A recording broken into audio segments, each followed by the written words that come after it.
ఒకడు ఫైట్ తీసుకుంటా ఉంటే సపోర్ట్ ఇస్తే అది గేమ్. ఉండండి. అదో స్క్వాడే దిగినట్లుంది. కైమా చేస్తారా? ఇది చూడండి.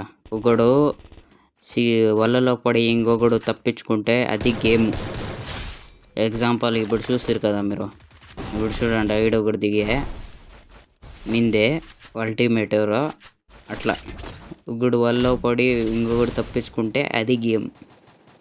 ఇట్లా ట్రోగన్లో షిఫ్ట్ చేస్తే అది గేమ్.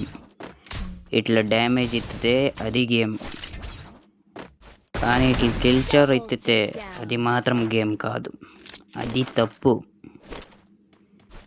ఎందుకంటే పాపం ఎనిమీస్ ఎంత కష్టపడి నాక్ తింటారో, ఆ నాక్ని మనం ఫినిష్ చేస్తే ఏమవుతుందంటే మనకి ఎదురు దెబ్బ పడుతుంది. ఆ ఎదురు దెబ్బ ఎట్లా పడుతుందంటే ఇట్లా అంతే. ఇట్లా కార్ని డ్రిఫ్ట్ కొట్టి పోయి తిప్పితే అది గేమ్.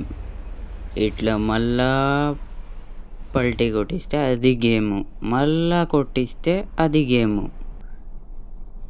ఇట్లా కార్ని నిలబెడితే అది గేము. ఇట్లా ఇంకొక కారుని తెచ్చి ఎక్కించి ఆ కార్తో పాటు మ్యాజిక్ చేస్తే ఎట్లా మ్యాజిక్ అంటే ఇట్లా మ్యాజిక్ చేస్తే దాన్ని ఏమంటారు చెప్పండి? అప్పిల్లో పాతో 0.5.